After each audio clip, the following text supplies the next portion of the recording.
Hello, how you doing? Up we You, go. you. Are we now live?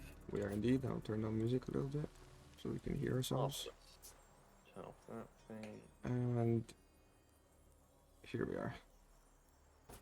Okay. You want to go over settings as well? Oh, no, I'll a quick mention. When dead zone matters. Yeah, maybe. So it's Right. just basic shit. I don't know. Your call. Okay, yeah. Well, I guess I'll start. I'm just launching the game up. Sorry about that, Normie. You're Hello, good. everybody. Welcome to another episode of the Dojo. Today we are going to be we're covering essentially really beginner stuff. So if you've haven't played the game, if you've just played the game, pick up the game for the free weekend, this is the session for you. If you're coming back after a long break, then this is another good session for you. If you just want to, brush up on your fundamentals, then this is also a good place to be. Today I have with me, I'm Philly Spaniard, and I have with me Freeze. Hello. And Normie. Hello. So two very knowledgeable people and one of the best players in the game, if not the best player in the game. That's right. Clearly me. Yeah. And Mind, of course, who's also here, and is definitely a best player in the game as well because everybody's great. Yes. Yeah. So, but that's okay. You don't have to be the best player in the game to be involved in this, and you probably, we're not just aiming for the best player in the game. That's not the aim to be. We're just covering like basics and how to be, how to be not bad, and how to have fun whilst doing it. So, yeah, I'm certainly not the best player in the game, but okay, I've got a little lesson plan, so I'm gonna bring that up. Then I'll pop out chat quickly.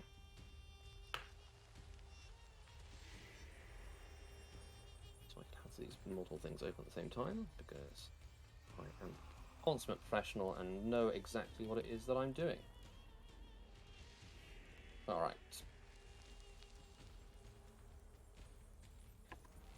Okay. Yeah, you can invite me whenever, Normie. Or should I invite you? It'll make more sense for me to invite you. Oh, whatever. Yeah. Just chilling whilst we're getting this all set up, and then we'll start talking. Of course, UB Connect is taking a year and a half to open, as per.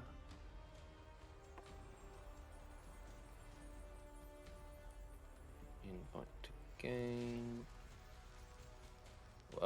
Yeah, I'll start up with Normie. Freeze, I'll invite you later because we're going to do some 1v1 stuff first. And That's then good. we will move on to the Teamfighty stuff when we get back to it. So we've got quite a lot to cover today. Hopefully we might just get through it all. But if we don't, that's okay. We will move on and we'll do it. We'll pick up this another time. We can do one session today and another one some other time. So first off, starting to training. You can pick. Thinking if you pick an assassin, your choice, maybe take Orochi. Why not? Alright. Everybody loves Orochi. Everybody loves Orochi. Everybody loves Orochi. So the first thing that I kind of want to cover is not really to do with the specifics of the game at all. It is more to do with any game that's difficult, any game that's new, and it's really about the mindset. And basically, the most important thing when you're learning a new game, especially an online multiplayer game like this, is understand it is okay to lose. You're not going to win every match. In fact, it would be ridiculous if you could win every match, even if at the top level. Normie is one of the best players in the game, and you don't win every match, do you? Yeah, do it. What do you mean? Okay, all right. Well, unless you're Normie, you're going to lose some matches. That is absolutely okay. And what you need to do when you're picking up a game, whether you're playing it for the first time or for a long time, is to separate yourself from the winning and the losing. Just see each game try and recontextualize each game as a learning experience, you're not always going to be trying to win, and if you don't win, that's fine. As long as you've learned something, then you are going to be making progress, right? A way that I like to do for this is to set goals other than winning. So if I go into a match, I don't just go in there. No, this isn't a recording. No, we are live. This is a live stream. We have drops on because the drops in the for our directory at the moment. But something I like to do is when I'm going into a game, I try and instead of just thinking, okay, I want to win, I want to set myself a goal of something that I want to improve at as well. So let's say I'm wanting to focus on my deflects, I will try and see, okay, I'm gonna get a deflect in the match or something like that. Oh yes, sorry, I probably should have mentioned this first. If you are wanting, what we're going to be doing later is we're going over some like basic stuff, and then we're going to try and break up into sessions and practice it, and we can talk about give you some tips and tricks, and like look at each other's gameplay and that kind of thing. So I would recommend coming into the Discord Dojo server, which is linked. Well, it was linked there. Let's stick another link in chat.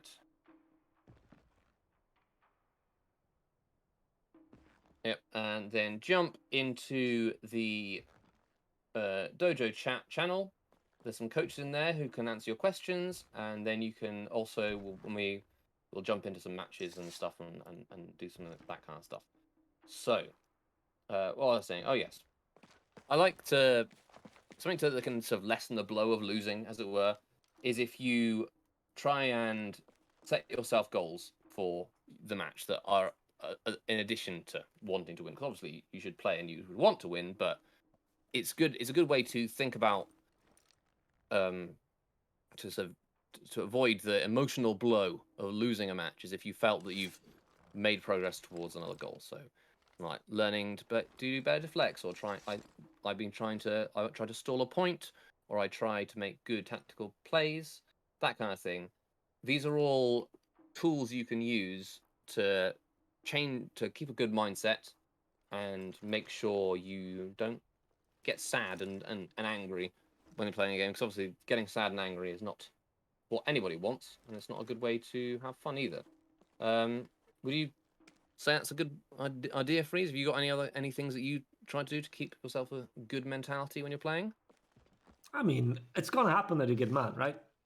It will Yeah, happen eventually. So you also need to learn to brush it off, just cool off a little, maybe just stand up for 10 seconds, yeah, kind of stuff. But it's not the end of the world if you get mad, but you should have as the goal, right? Fun. yeah. It Fun. definitely, it's always, but yeah, you should always want to have fun. If you're not having fun, then take a break. You can always come back to the game later. You don't have to. If you're having fun and you're not having fun and you're not feeling you're improving, then it's better to take a break than to just force yourself to carry on going. So yeah, that's what I'd say. Another thing to keep in mind when you're playing a new game or playing this game, having a positive mindset is always being open to learning. So if you die to something, I know the instinct is to go, oh, that's bullshit, or like, oh, I parried that, or this kind of thing. I mean, it's all an instinct, but that's not actually a very helpful thing to be saying to yourself.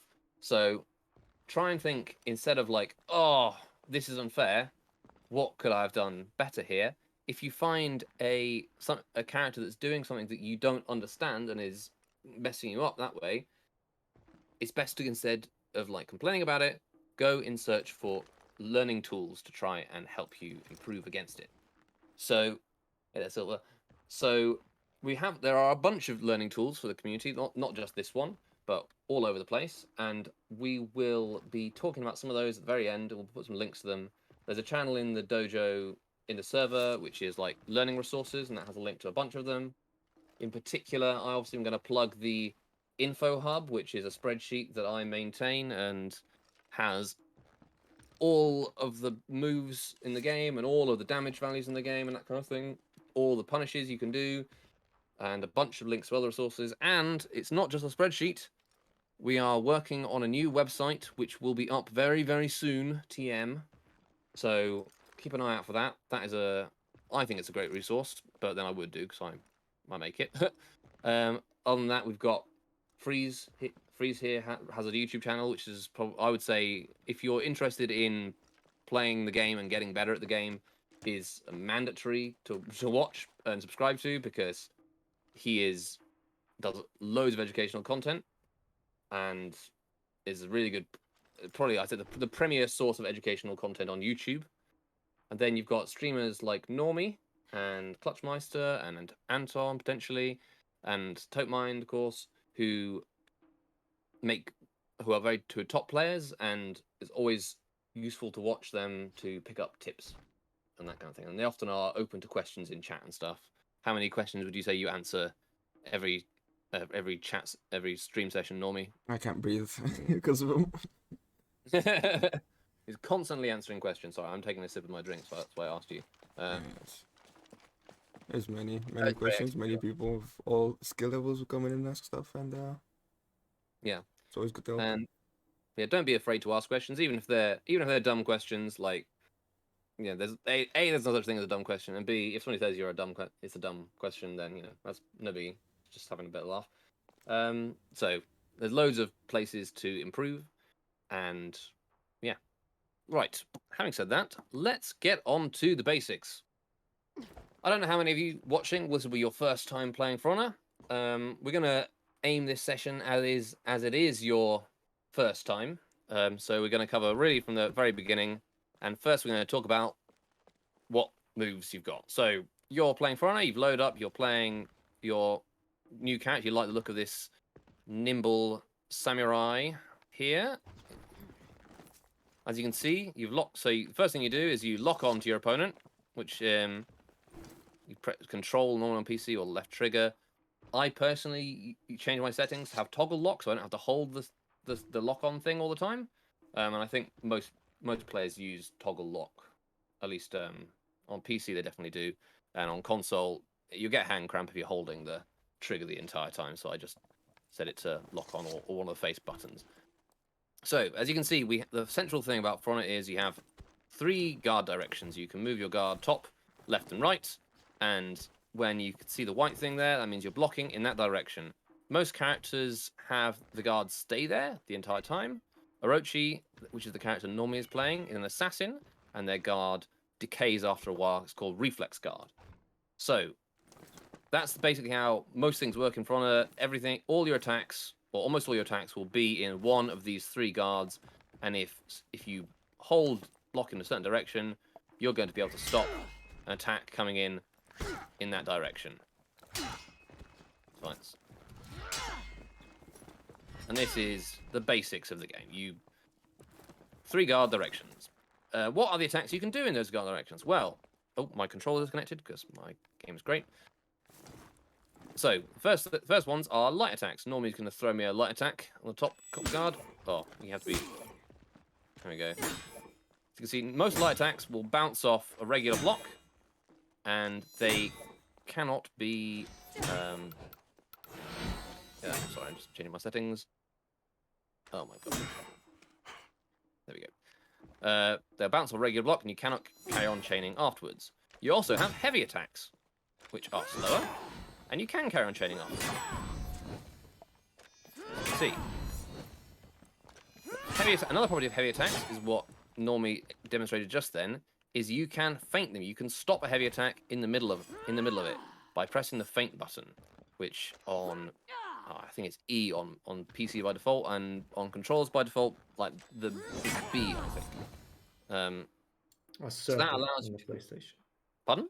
Or circle. Yes, circle on PlayStation. So light attacks can't be feinted, heavy attacks can be feinted. And obviously, and a lot of the game revolves around feints and using them to mix up your opponents. The next button we have to think about is a non-directional attack. It's called a guard break. It's that on Xbox, it's on PS4, I think it's square, Xbox X. PC, it's normally the middle mouse button, but you can change it to whatever you want. If you get a guard break on your opponent, and land it correctly, you can throw them in either direction by pressing it again and moving a movement stick. They're also vulnerable when they're being held, so if you can grab them, and then you can throw an attack that hits them. Of course, this isn't free. If you're most of the time, if somebody throws a guard break at you, you can counter a guard break by pressing it again. So this is one of the basic skills you'll have to learn because the reaction is very easy to do, but if you don't do it, you're going to get grabbed all the time and eat a lot of damage, or thrown off the cliffs and that kind of thing. So this is one of the things in the basic tutorials, which you can get to in the training menu, and is pretty central. You need to be able to counter guard breaks. Guard breaks are one of the main components of mix-ups in the game. The next thing you can do, I'll do one more action, is dodging. On controllers, I think that's B on Xbox. Actually, I've changed my binds a long time ago. So A and X. A Right. on Xbox. A, okay. And X on X on. So you can dodge sideways, forward, and backwards. And if you double dodge, if you press dodge twice backwards, you'll do a roll.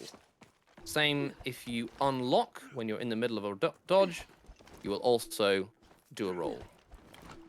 And when you're unlocked, the dodge button makes you roll. So, final button we've got to talk about is the one that doesn't do anything on Normie's character at the moment, but is only on some characters, the full block button.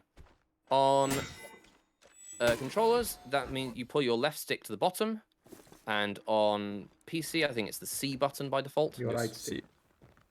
Yeah, I don't play on PC on mouse keyboard. I use a controller, but I've changed all my binds to everything, so none of my stuff makes any sense anymore. It works for me, and you can change your binds the way your controller's binds to whatever you want in the settings menu.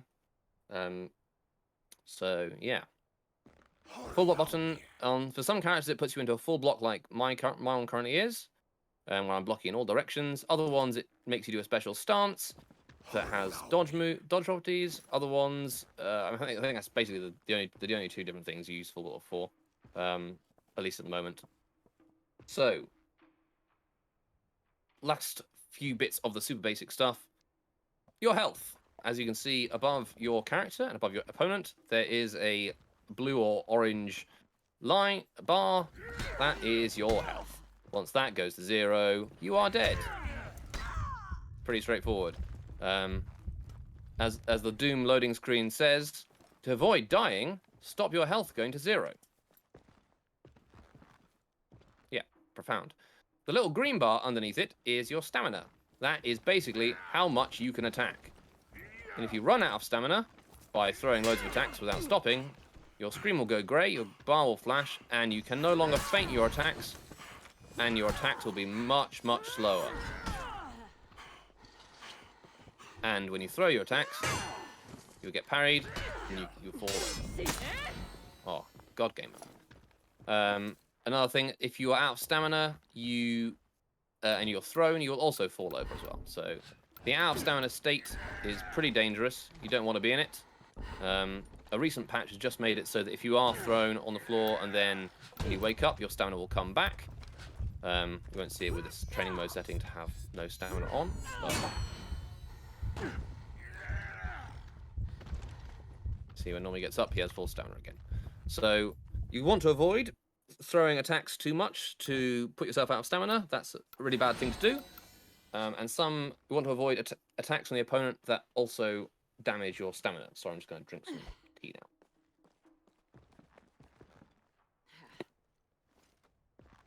So yeah, be careful, be mindful of your stamina. A lot of new players do this. They just throw attacks until they can't anymore, and that makes you very vulnerable. So don't do that, because, well, you don't want to be in your out of stamina state, because you're very, very vulnerable yourself when you're out of stamina. Can eat a lot of damage.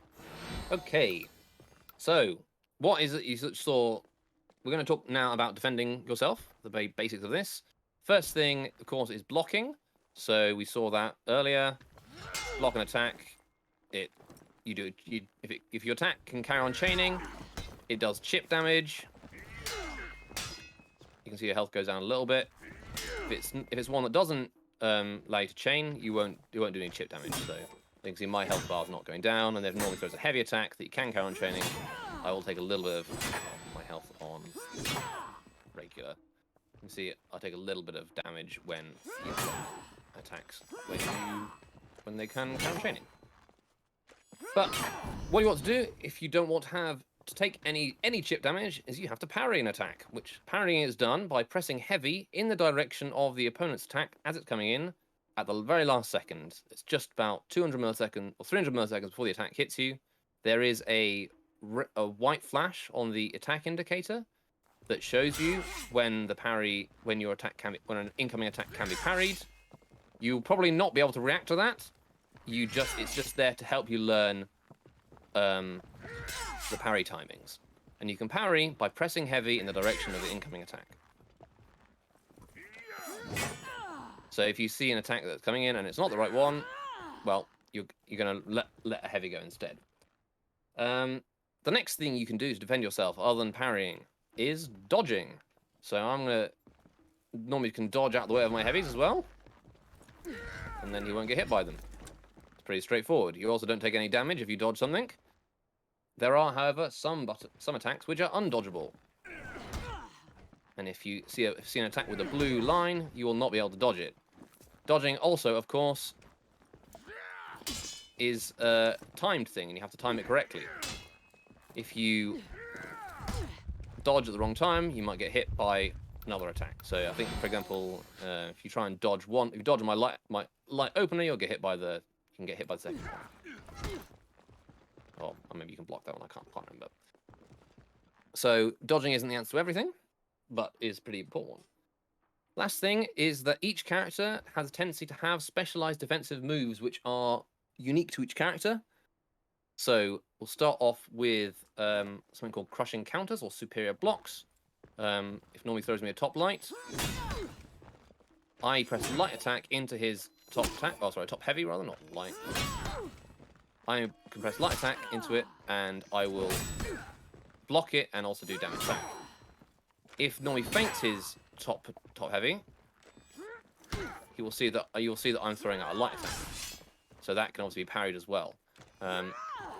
If a light attack gets parried, the punish is generally larger than if a heavy attack gets parried. You're vulnerable for longer.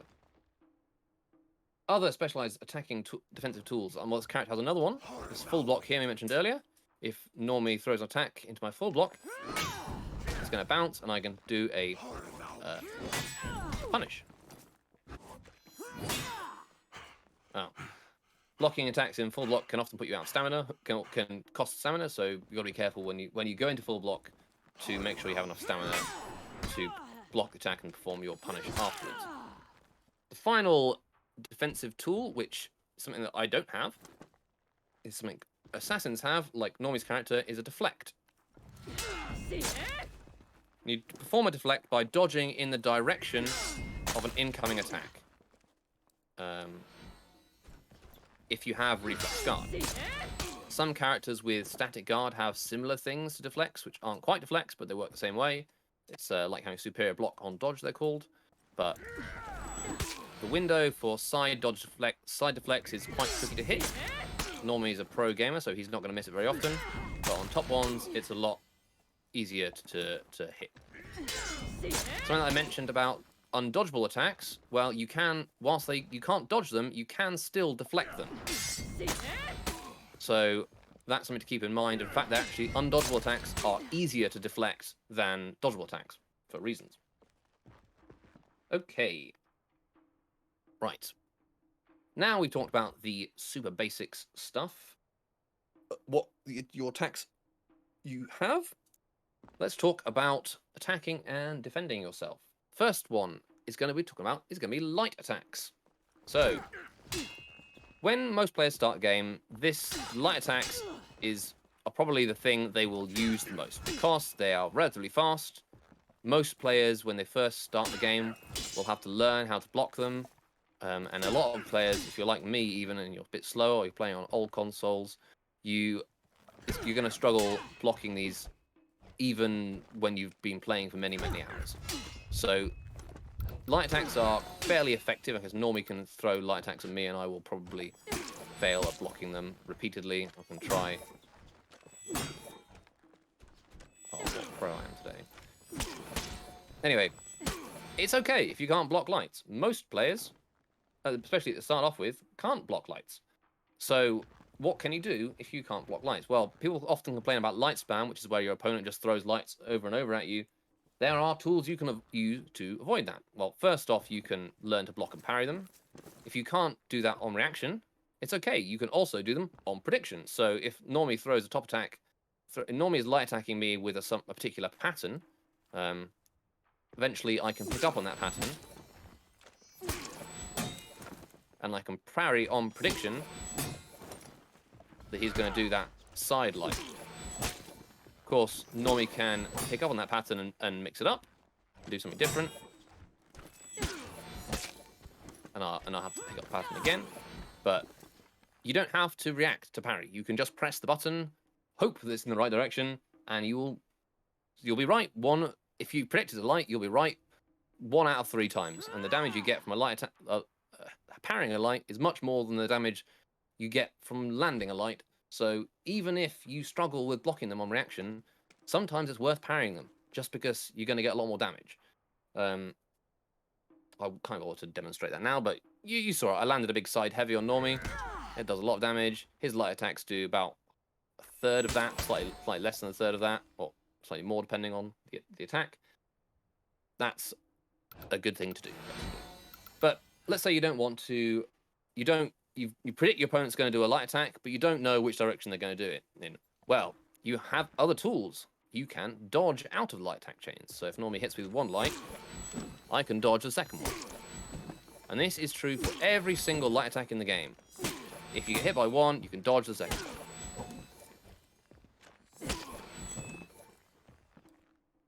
So, and that also works for light attacks which carry on block, like my, well, except unfortunately I picked Warlord. He's a character who has a bug at the moment. You can't dodge his second light if you block the first one. You can deflect it still, because deflect will start up a little bit earlier, but you cannot dodge it or dodge out. You can if it hits you, though.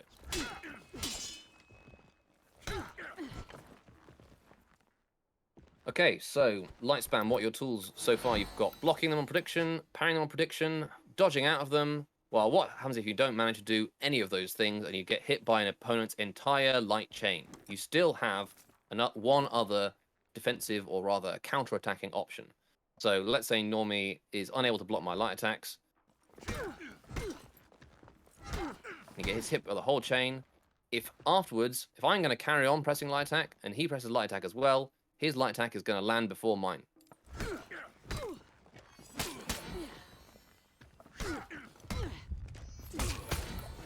So this is called frame advantage, is the technical term, but it just means that when I finish my chain with a light attack, I take longer to go back to neutral and to start my next chain than it does for the opponent who's been hit by it. So that's something else you can use to deal with light spam. Dodge out the chains, you can block on prediction, and you can use your frame advantage if your opponent finishes with a light. On the other hand, if they finish with a heavy... Oh, I did a heavy for some reason. You maintain frame advantage. And that also that applies even if Normie blocks the heavy.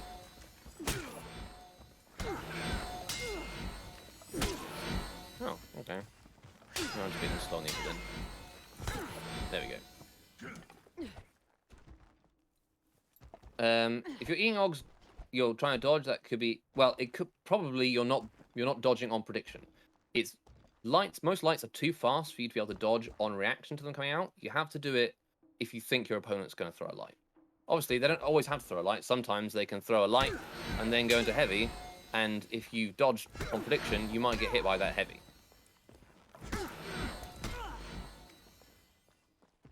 But, I guess there's one more thing I forgot about when I mentioned dodges. So we talked about that. If you are dodging out of chains, something you can do to punish things is using your dodge attack. So most characters, not Warlord at the moment, but most characters, and soon all characters, have a side dodge attack. which means an attack they can do whilst in the middle of their dodge, and they can use that. Okay, to punish an incoming attack. Or you can deflect it if you're. I mean, you're doing a light. I have to deflect it at the Joe reaction. If because if it hits you, you should be able to dodge attack it anyway. There you go. Orochi also has a back dodge attack. Not every character does this. Most characters have side dodge attacks. Oh, yeah, you can roll that as well. Yeah, some characters will recover fast enough to block dodge attacks, but most of the time you can punish anything you dodge. You can normally punish it with a dodge attack. If you have a dodge attack, each character's dodge attack is different. Some of them are lights, some of them are dodge heavies, some of them are dodge bashes, which are something we will come into in a moment. But yeah, okay, so that should be all the defensive tools covered. Light attacks covered. The next thing, okay. You've moved on. You're now able to defend against light attacks, and your opponents are they've realized that, and they're not going to just press light attacks. They're going to do mix-ups. Well, there are multiple kinds of ways you can try and open up an opponent in this game, other than just using your basic light attacks. As we mentioned before, you can feint a heavy attack, and if an opponent tries to parry a heavy attack, you can feint into a guard break, and you will catch that parry attempt. You can also feint into a light attack, and that will normally hit the opponent before their parry attempt lands. And feint to guard breaks also catch dodges if your opponent tries to dodge your heavy on reaction. So you can see now, guard breaks, even though you can counter them in neutral, these guard breaks, because Normie is in the middle of an attack or in the middle of a dodge, he cannot counter these attacks, these guard breaks. They are guaranteed. And so I will get not side heavy, that's the wrong punish. Get top heavy for my character, and you'll get damage. Obviously, normally for regular heavy, normally can just block it, so it's less threatening. There are, however, heavy attacks you cannot block, and Normie has one of them right here. That big orange attack, if I try and block it, I'm just gonna eat crap. These are unblockable attacks, and basically in this game, anything that's orange, you cannot block. This applies to regular attacks, which you can still parry. Obviously, an unblockable makes the mix-up significantly more threatening. If he goes for a feint to guard break, it's much more likely to catch me because I have to parry. Unfortunate.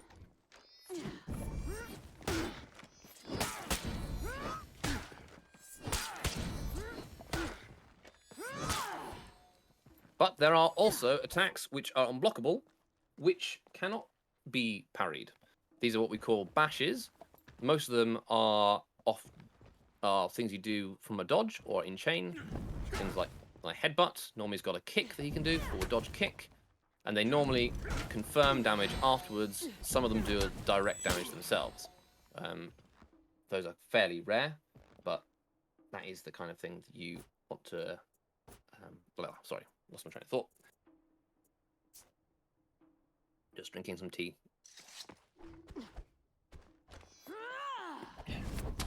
So, dodge. So bashes which are unblockable, obviously you can't punish them by parrying them. What you can punish them by is dodge attacking them. So if I go for a bash, normally can use a side dodge attack and punish me. He can also, if he's early enough, he can dodge and guard break. So that's the third use for guard breaks, as well as catching dodges, catching the start of attacks. It also can catch the finishing of attacks, which is called the recovery. Not just bashes, but also some of your actual attacks and your finishes themselves. So if normally throws a top unblockable, and I don't go for the parry, and I dodge it instead, I can guard break what's called the recovery. Okay, so mix-ups with unblockables and feint to guard break. You've seen that. An unblockable is coming your way. You can either parry it and potentially get feint to guard break, or you can. What can you do if you think your opponent is going to feint a guard break? Well, most players will stand there and counter the guard break. So, as normally he's going to throw me a top heavy unblockable. Oh, sorry. And obviously, countering the guard break you don't take any damage from doing that. You can just counter guard break. But if you want to get damage off doing that, you can, on prediction, light attack them to interrupt them out of the guard break.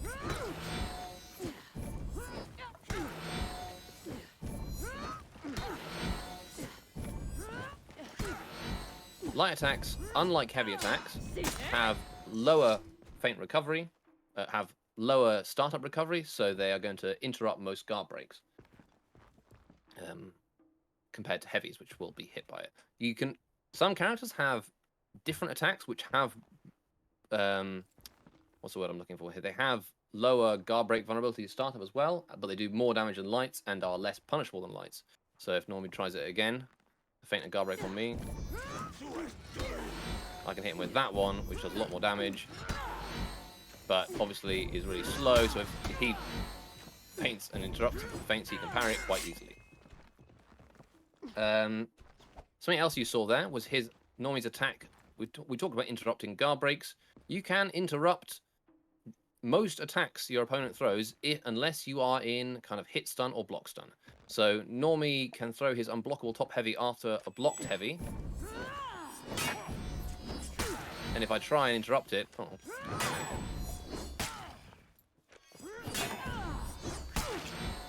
In this case, we're going to trade. He goes with his side heavy. I won't be able to interrupt it because it's faster. And I will eat damage. Sometimes you can interrupt it, as you just saw there with the... I guess if you or you can do a back step into it.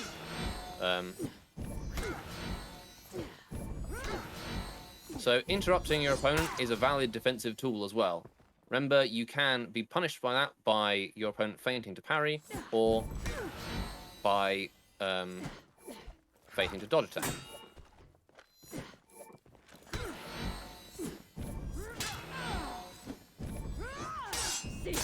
Or deflecting, anything like that.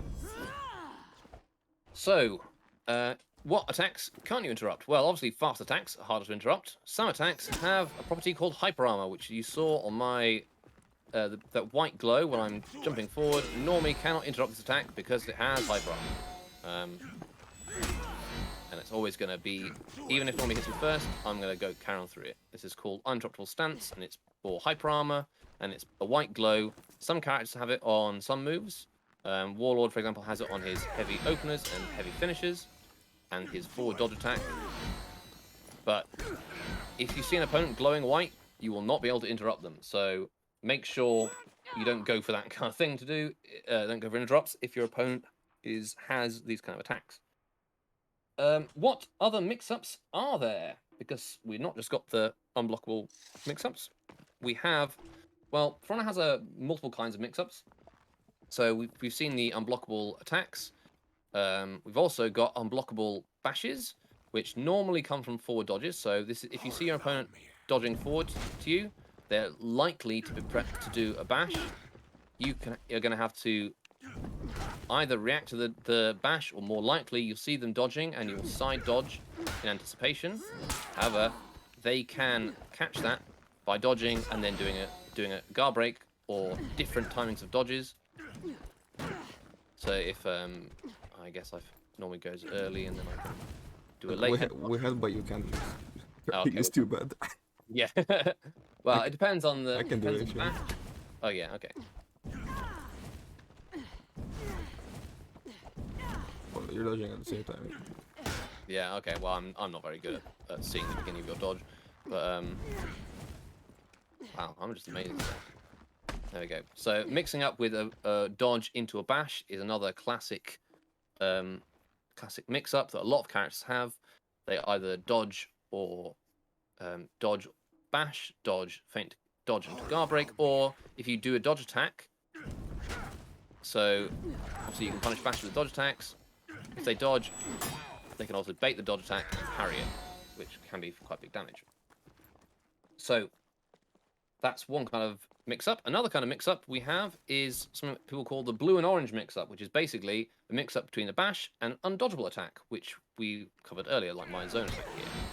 Oh, I forgot to mention zone attacks. Zone attacks are a kind of attack you can do by pressing heavy and light at the same time. There we go. It's just a third different kind of attack. They always come from one side. So regardless if I'm my guard starting on this side, but I press zone, it's going to come out on the other side. Same with normies. They tend to be quite fast attacks that hit all around you.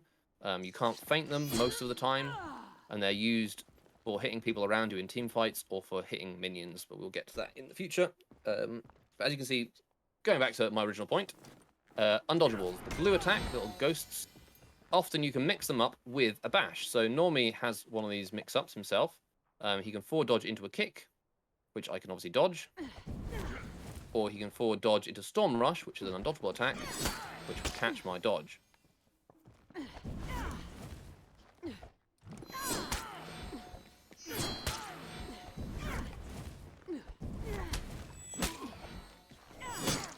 If I know which direction... Storm Rush is quite fast, so it's quite hard to parry on... I can't personally react to them, but if you can't react to Storm Rush, I just light attack instead. I see them forward dodging, light attack. So, again, this is another example of interrupts being a valid defensive strategy. Other than... Okay, let's switch characters, because these characters have... We've covered these characters mix-ups. We will go to different characters. Normie is going to go with Guardng, and I am going to go... I'm going to go Aramusha, actually. Although Raider would have worked as well. Yeah, either way. So we've got unblockable attacks, bashes. We've got blue and orange mix-ups, which often use a bash and an undodgeable. We have the last kind of mix-up, the last two kind of mix-ups they're going to cover are variable bashes, feintable bashes, and multi-directional soft-feints, or multi-direction mix-ups. Oh, I like your Guardng. I like that pink colour. Thank you. Yeah. Obviously, we've been talking a lot about game mechanics here, but fashion is the most important stat in the game. And let's face it, the main reason why a lot of us play. Okay, so other mix-up types. Guardng is the Knight Vanguard, and as such, is probably one of the first characters you'll play. He has an unblockable finisher heavies, but his main mix-up is his shoulder bash, which is a variable bash. So you can press it, and as you can see, if you do just let it go, you'll do a quick one. If you hold it, you'll do a slow one. So if I try and dodge his quick bash, I'm going to get hit by the slow bash. It's got Hyperarmor at the end of it, so if I go for a dodge attack, I might hit his Hyperarmor. Or, actually, this is a bit weird tracking mines, but... And, as you can see, it also can be feinted, so he can feint and parry by dodge attacks, or he can feint and guard break me if I dodge early. There we go. Or if he is charging up, I don't go for the first one. I can dodge the late one. He's gonna feint to guard break me and catch me there. So variable bashes are comparatively rare mix-ups. Only Guardng, Warmonger, Centurion, and Hitakiri have them currently. There are some characters which have feintable bashes full stop. They're not variable. They always come out at the same speed, but they can be feinted. Conqueror and Shaolin are currently the characters who have feintable bashes. The last kind of mix-up... Aramusha kind of has two mix-ups. So as well, we talked about dodge bashes that you feint to... that you mix up between a forward dodge bash and a forward dodge into guard break. While Aramusha also has a Soft-feint bash. This is a move that you can do by pressing one move. A Soft-feint is a move you can do whilst pressing one attack whilst in the middle of another one. So I'm pressing heavy and I'm pressing guard break in the middle of the heavy. And he's doing this ring the bell move, which is one of these direct damaging bashes we've talked about. Normie can dodge this one. then he can get a guard break on me as well. Or I can feint it into guard break myself. So that, I guess that's an extension of the bash mix-ups. Another one, yeah, TND kick can be dodge feinted. It's not hard feintable, and so it's a kick, and it's more like a bash blue mix, like a blue and orange mix-up, because you can feint it into a dodged attack, which is undodgeable. The last kind of mix-up, which Aramusha has, and is present on Aramusha, Peacekeeper, and Raider at the moment, oh, and JJ as well, Jiangjun, is what I would call a directional soft-feint mix-up. So Aramusha gets with heavy finishes. You can either let it go on the top, or he can press light attack from the sides, and he'll do a deadly feint. He can go from either. Oh, I'm very bad at Aramusha, so I probably should have picked Peacekeeper or Raider.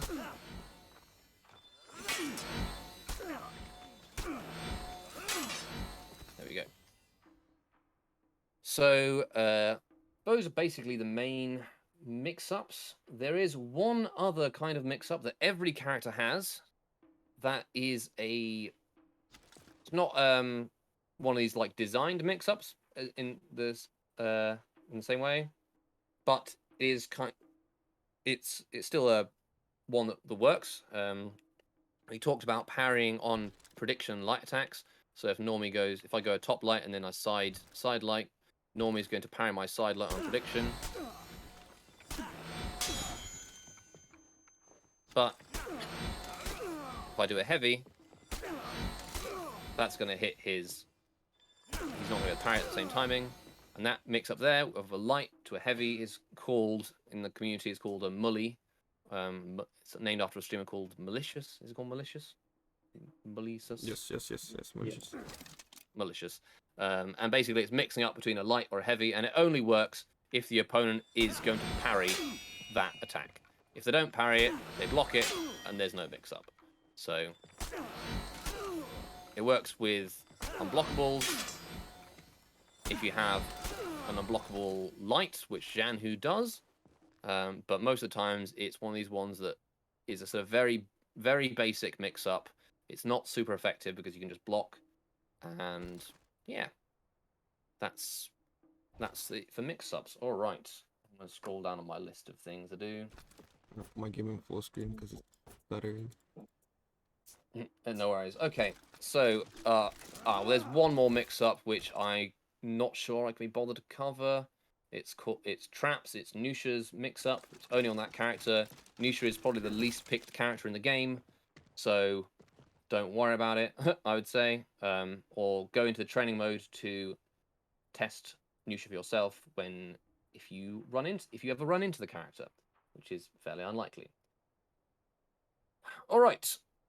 So we've talked about what kind of mix-ups there are.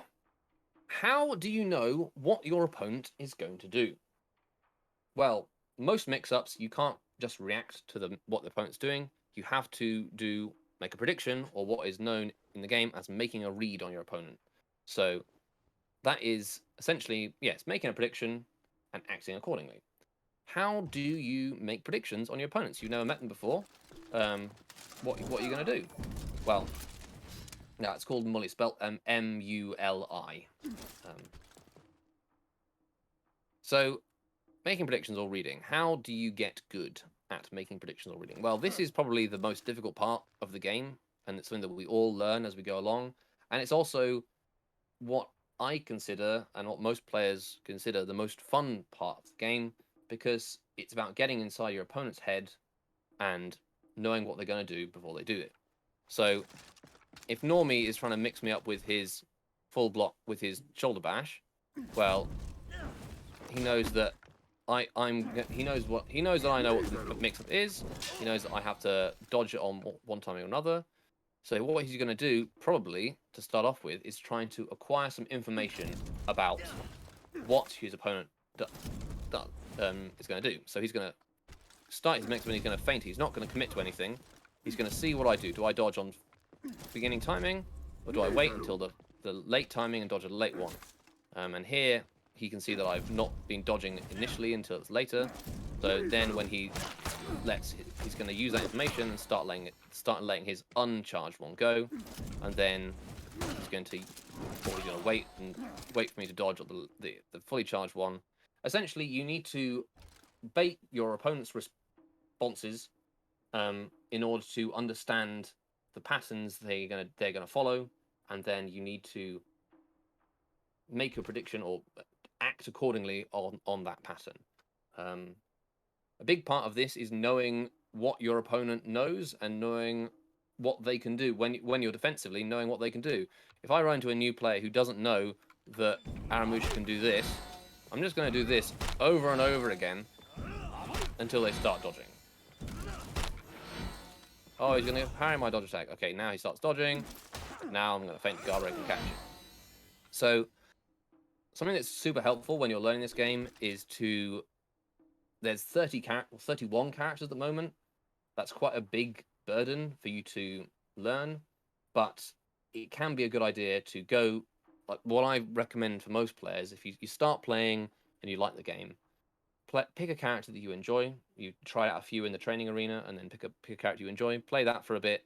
And once you feel like comfortable with one character, I recommend switching out and playing every character, at least until you've played them a little bit. So I normally say to go to rep 1 or rep 2 with every character, which is quite a lot when you put it like that, but overall it's a really good way of getting to know every character's moveset, which allows you to then make appropriate predictions on opponents using them.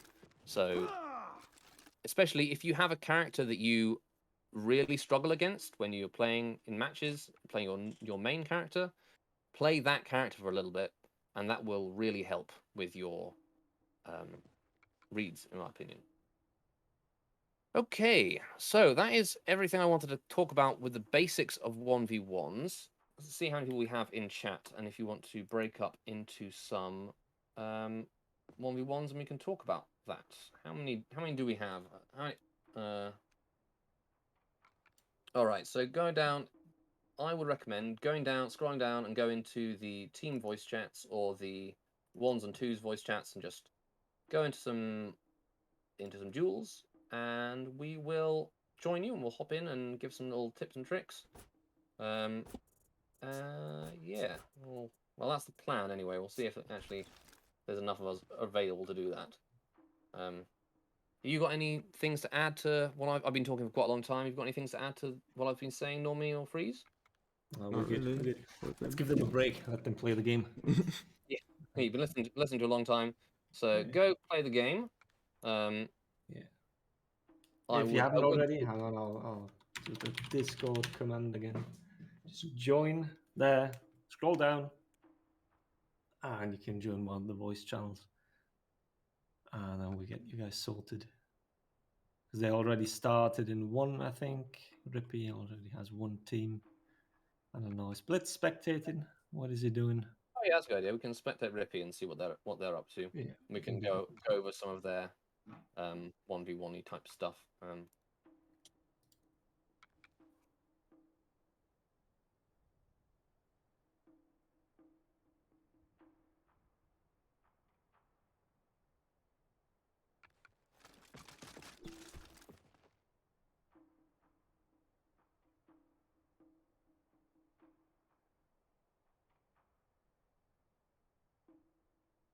What we can do whilst we're waiting is Normie could humiliate me, and we can do some like actual duels in here. We can talk a little about them whilst we're waiting for people to get their matches set up.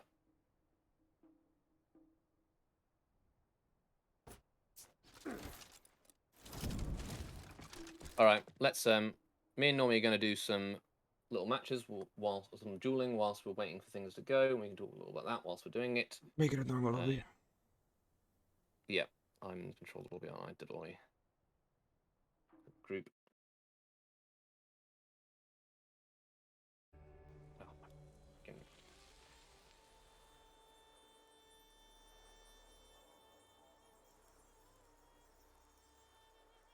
All right. Okay, waiting for some matches to set up. Whilst we're doing that, Normie and I will have a little wrangle. We'll see Who should? Well, you can pick whoever you want to pick. I'll pick whoever I want to pick. And then we'll play some basic onesies, and then I'll lose, and then Normie will tell me all the things I've done wrong.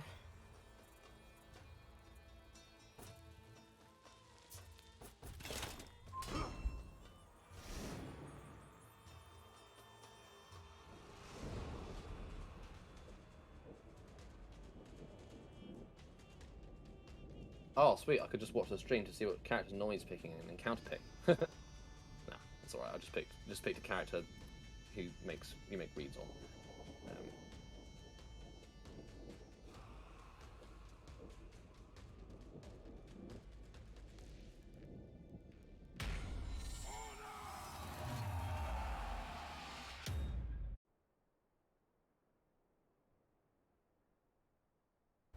All right, so let's look here. I've seen that Normie put health on heal on kill. Right, I'm playing Raider. Normie is playing Highlander. So I'm going to think to myself, what is Highlander capable of doing? Normie's be thinking what Raider is capable of doing, and then I'm going to start going in and seeing if I can open Normie up. So Raider has one of these directional mix-ups.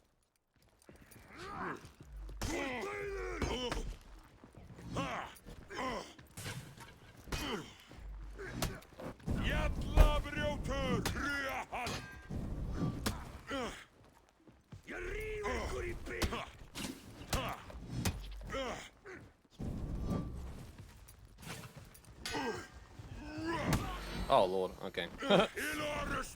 So Highlander is one of these characters that can dodge around a lot. So he's dodging and kicking, he's going to his offensive stance. I'm trying to interrupt his offensive stance, and Normie made a good read on that.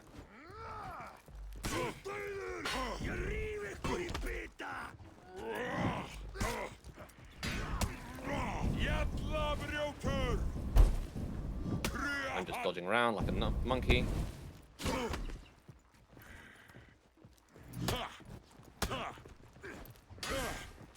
I baited my dodge attack because he knew I was going to do that.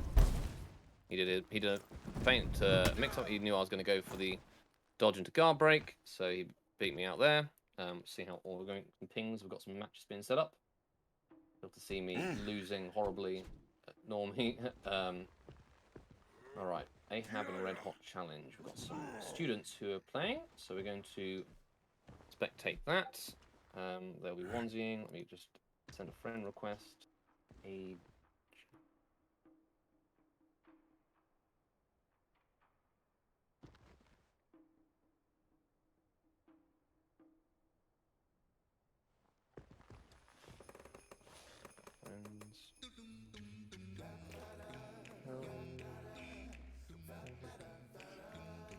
Okay.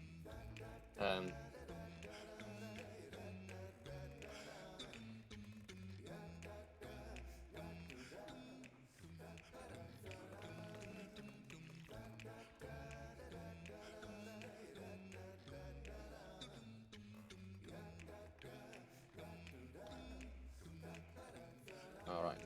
So I'm going to. Oh, actually, now I think about it, normally I'll have to update it.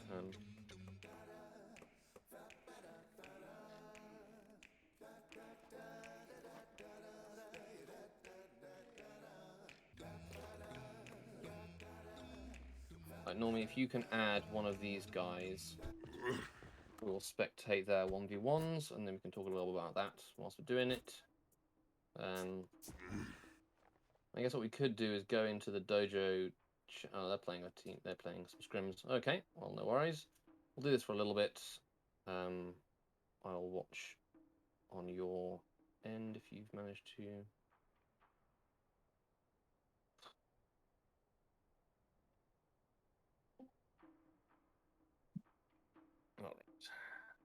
All right. Hello, is that Rippy there? It is me. Awesome. So Normie is going to go and we'll jump out back into the menu. Gotcha. Normie can go I told them to set up best of 99, just play whatever chart it felt comfortable on. Sounds good. The voice you're hearing right now is Rippy, who is one of the coaches in the dojo. Aye.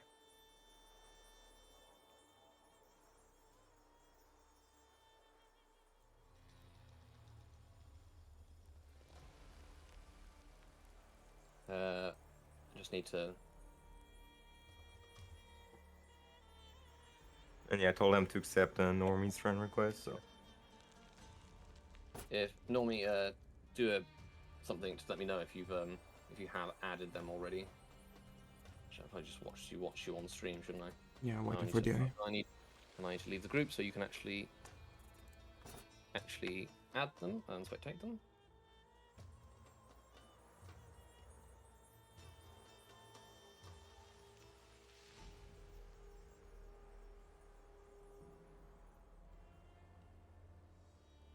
Trying to see, are they Rippy? Are they in the other voice chat? yeah, it's Red Ravager and Ajab. Not sure how to pronounce their name, but yeah. Nice. I'll Jones probably can hear. I'll just jump in there and see if they're playing. We'll wait for the eye to show up. Gotcha. Okay, Normie's got an eye. Great. We're gonna jump into it. That's a Conq Orochi match. Oh, the classic. All right, I'll spectate as well. Classic is Orochi Guardng. Well, yeah, That it's is the classic. Orochi Warden. That's a good one. Yeah, they are. I mean, I think it's still relatively a classic, you know.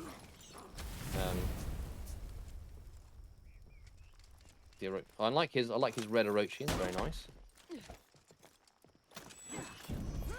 Norman, what's the timer right now in the match? 9:30. Okay, I'm a bit late on the stream, but it's gonna be good enough.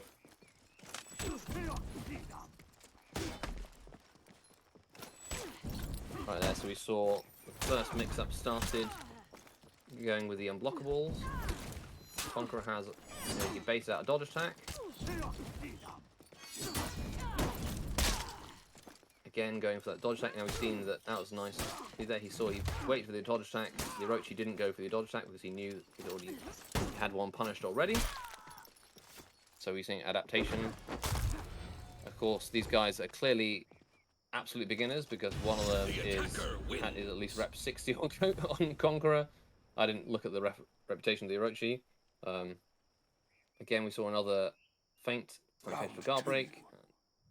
Hit with it. If you hit them with a heavy, you kill them with a heavy, you can execute them. It gives you some health back, so that's nice. Just check the. Oh yeah. Take that.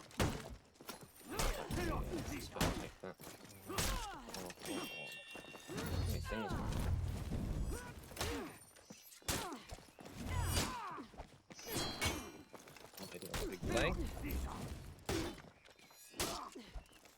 Where are we now? Second round. The Orochi is doing a lot of recoveries of attacks into dodge, into out of stamina. Now didn't go for the parry on an unblockable because he knows that an unblockable is likely parry out of stamina, very punishing. Conq didn't go for an immediate punish, and so then he chained after the miss and hit him anyway. So we'll see how the Conq adapts to that. I didn't catch the names of which one was playing which character, so 47 and rep 70, so clearly absolute beginners. It's all good. Nice. So that was Conqueror's faintable bash we saw. He has bash that is not variable like Warden's, but he can feint it regardless. And then he made it into guard break to catch the Orochi dodge.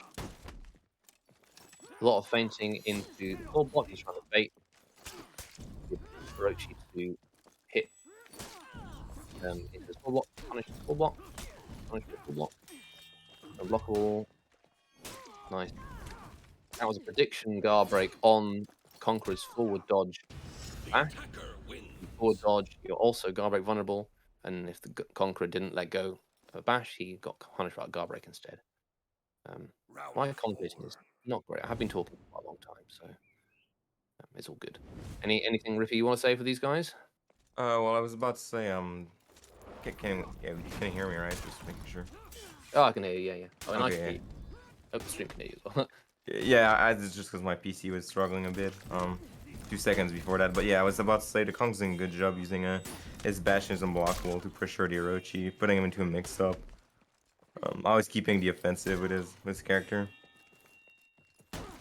Yeah, that's another important part of when you're playing this game, is to try and control the pace of a fight with the opponent. So you have to do that very carefully, balancing your own stamina usage at the same time.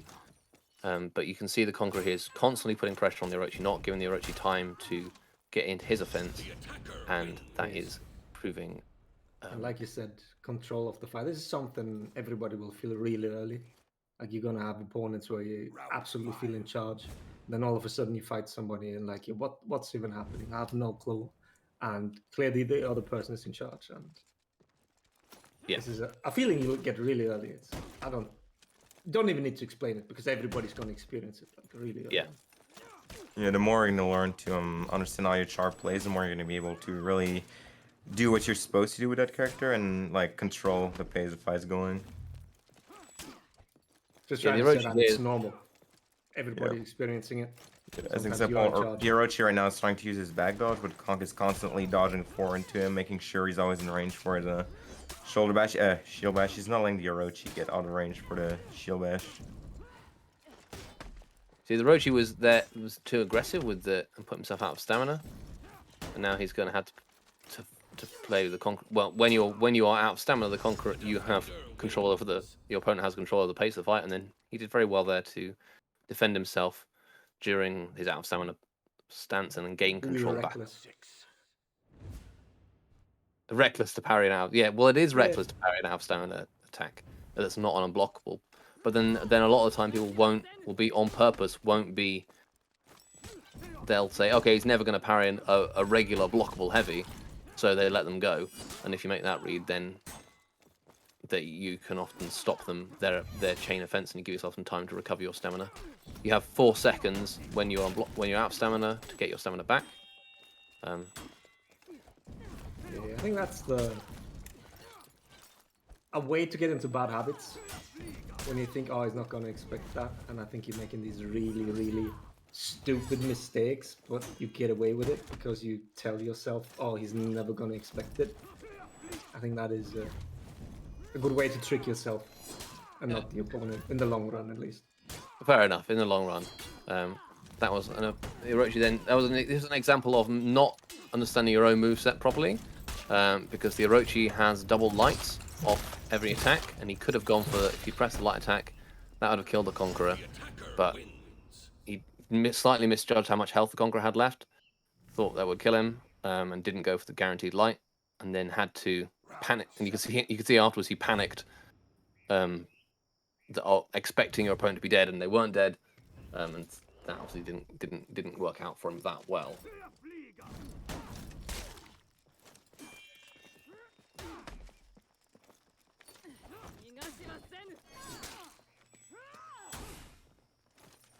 Nice light parry there, so you get a bigger punish for light parry. Feinting into light to catch punishes. Nice thing about feinting to a light is, even though it is less damage than feint to guard break, it's often a little bit harder for the opponent to counter than feint to guard break, and it also punishes anybody who tries to feint into a light to light attack in expectation of your guard break. A feint to light will catch them, and as you can see, it can sometimes catch dodge attacks too. It is also a risky feint to try, just to mention, because if they read that light and parry it, you eat more damage, and if you feint to GB, the most you're gonna eat is a zoner light. Sometimes they can dodge heavy on it if they make a really hard read, but generally they're just gonna light you out of your guard break. While if they parry that light attack, they'll get a full damage heavy on you. Yeah, this is one of these things that you really do have to understand how your opponent is doing, and one of probably the biggest single difference in how players play is if they can parry light attacks on reaction, because most light attacks are slow enough for players to be able to parry them on react. For players to be able to parry them on reaction if they've got fast reactions, and well, it's a lot easier on PC and the next generation consoles. So it is risky to go for a feint to light, but that really does depend on your opponent. As you can see here, this Orochi is not doing very well against blocking or parrying this guy's lights, so he knows that a feint to light is comparatively a lot safer than going for than it would be against a player like Normie, for example, who's very good at parrying. He's got fast reactions, is capable of parrying light attacks. So he's picked up on, he's thrown enough light attacks out that he knows that the Orochi's not going to be parrying them, and therefore he's feeling empowered to use them more, as it were.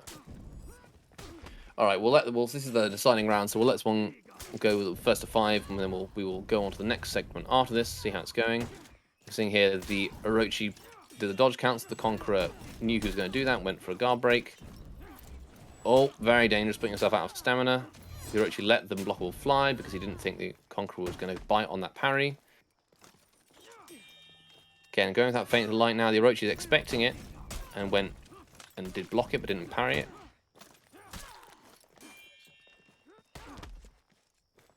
Every time you block a light as well, if the opponent carries on, the opponent can't chain after it, you get frame advantage. So the Orochi went for it and then he let his Unblockable go. And the Orochi takes it. Well done. All right. Okay, so hopefully that has been useful stuff for the words. Right, let's stop spectating these guys, and we will move on to the next segment of the presentation, as it were, which is about team fights. Let me just have a quick look in the chat to make sure there's no things I need to cover quickly. Any questions? If you have any questions, you can just ask them in the dojo. You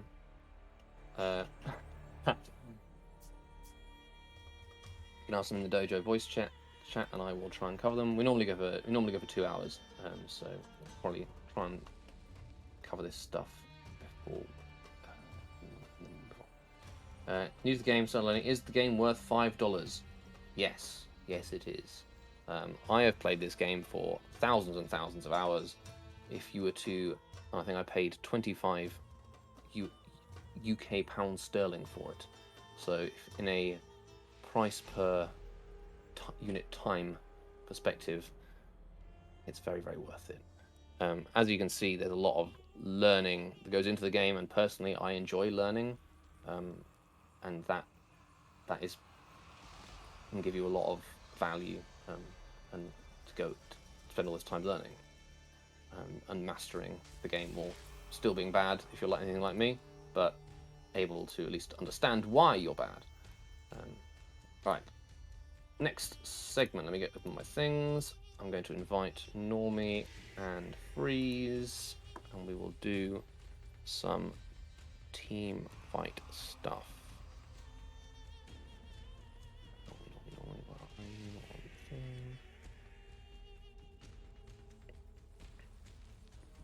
Aim.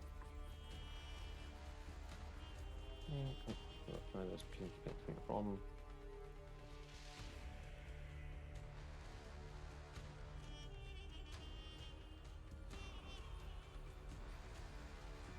Okay.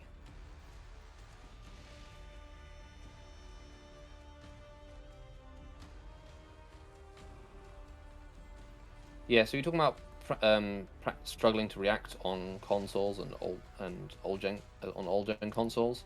That is something that is very much a common, not complaint, but a common problem people have. That is to be expected. Old consoles, it's going to be harder to react to a lot of things. The new consoles is a little bit easier, but if you can't react, don't worry. That's not the end of the game. You are going to be a disadvantage against players who can react. I think that's undeniable. But as we covered earlier, there are tools you can use to compensate for having worse reactions than your opponent, and a lot of that can come down to finding out the kind of getting to know your opponent and compensating for it. So I can beat some very fast reaction players by knowing that they are faster reacting and doing things like throwing heavy when they expect a light attack to hit them like that. Is it possible to differentiate heavy or light? It is for the very, very fastest players, but it's even harder to react to the difference between a light attack and a heavy attack than it is to react to a light attack. So if you think about it, most players struggle reacting to light attacks. maybe slightly more than half of them can.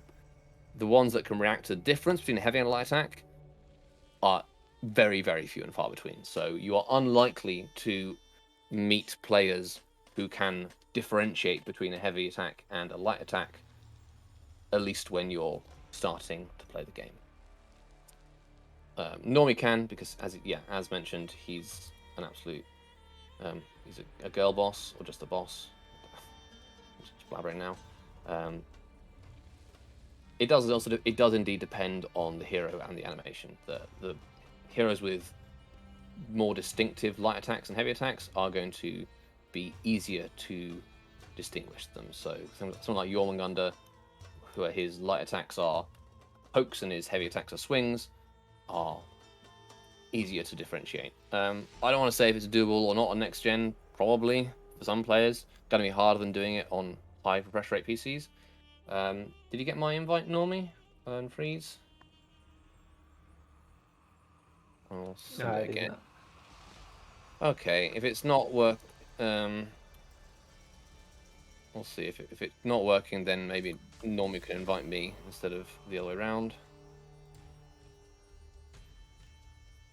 Oh, dear, so many windows.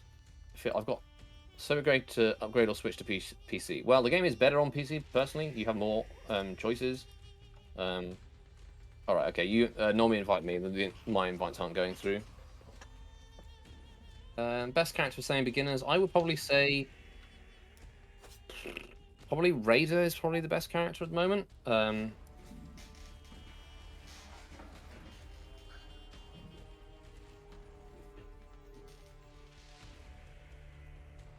Raider's probably the best one for early beginners because he's strong all the way up to the top.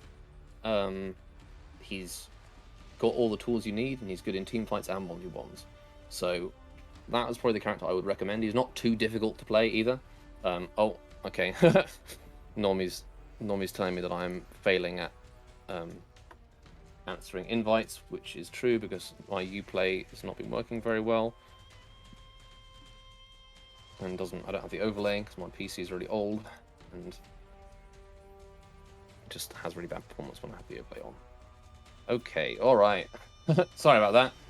Yeah, let's go into Dominion. We'll go into the normal spot just because it's a bit easier to do than doing it in Brawls. Okay, so I don't know, I think Ara's quite complex input-wise. No perks on. Talk about those later, I guess, if we want to. So yeah, that's all good. We'll go to the normal spot in Citadel Gate. Put on a respawn fast, I guess. Oh, that's slow.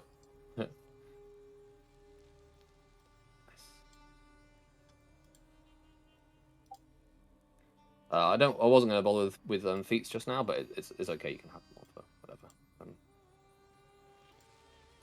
Right. So we're going to now. We've talked a bit about 1v1s and the basics of 1v1s. Yeah. Talked about the basics of 1v1s. Well, as you know, For Honor is not just a purely 1v1 game. And in fact, most players at the top level say that it is better as a team game. Oh, we've got bots on. So we are going to cover the basics of team fight, essentially. And then maybe we can spectate a bit of some team fighting. I mean, when you're just starting, most characters are going to be viable. Centurion is less so because he doesn't have a dodge attack, so he's a little bit. And he struggles in team fights, but he's still usable. Okay, so we're going to start off with Normie on his own, and then me and Freeze being the defenders. Doesn't really matter which characters you want to go. Just go anyone you like. I'm going to go Janhu because I like the look of Janhu. I'm just going to turn off last laugh because I don't want that. Oh, maybe pick someone with regenerate, and then you can won't have to keep on healing and stuff like that. Okay, so we're going to cover the basics of team fights at the moment, and then I think we'll probably leave it there, and we can do the part 3. I've got like a part 3 about Dominion afterwards, and we'll see how long it takes essentially.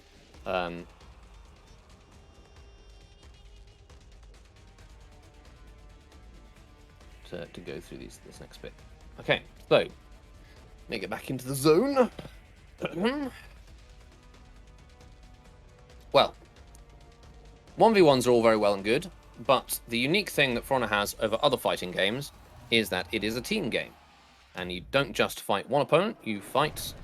The most popular modes are team fights, are Dominion, which is a 4v4 mode, and this is a map that we're playing at the moment. And you will be fighting more than one opponent in teams of 4 against 4, with these little minions running around in between. We could talk about a little bit about the game mode later, but let's talk first about the principles of team fighting. So, first things first. When you are in a team fight, you can still only lock onto one person, but you can switch targets to the other one, and you can guard against the opponent who you're not locked onto by blocking them in their external guard.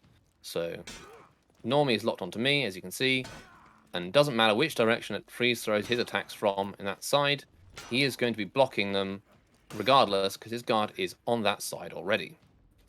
Something that so this is called external guarding, and is pretty much the absolute I mean, this is the very basics of guarding yourself in team fights. And otherwise, you'd have to, if you had to defend against 3 directions from 3 different people all at once, it would be pretty much impossible. So you can externally guard and avoid opponents' attack and defend against opponents' attacks that way.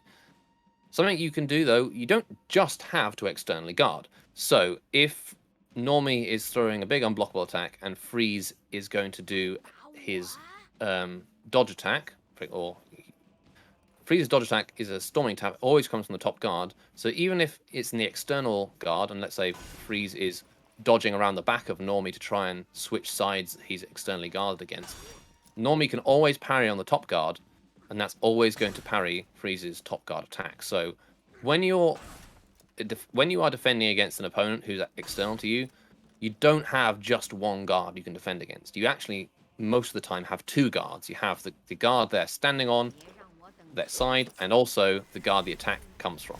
So this can be really useful when, that example, when opponent is moving behind you, and so you can't tell easily which external guard they're going to be in. And also sometimes for certain unblockables always come from one direction, so Freeze has a side unblockable as well. It's always going to be parried from the same direction externally, regardless of which side Normie is. So that can be handy, especially if players don't realize you're doing that. You can use that to fool them. It also applies for deflects. Doesn't really apply on this character for Normie. Doesn't have a deflect, but other characters that have deflects or crushing counters, you can also deflect on both your original guard and the external guard that you're externally guarding against them. So that allows you to defend against external attacks a lot easier. That's probably the main difference when it comes to team fighting. But there is another mechanic that also applies to team fights. So if you are outnumbered when you are in a team fight and you're defending against people who are throwing attacks at you, and multiple people are throwing attacks at you, you will start to see a yellow bar go up around your shield. This is your revenge bar. And when you have got all it up full, you now have you will glow, and you can pop revenge by pressing Y on Xbox, triangle on PlayStation, and whatever your button for revenge is on PC. It's normally R, I think.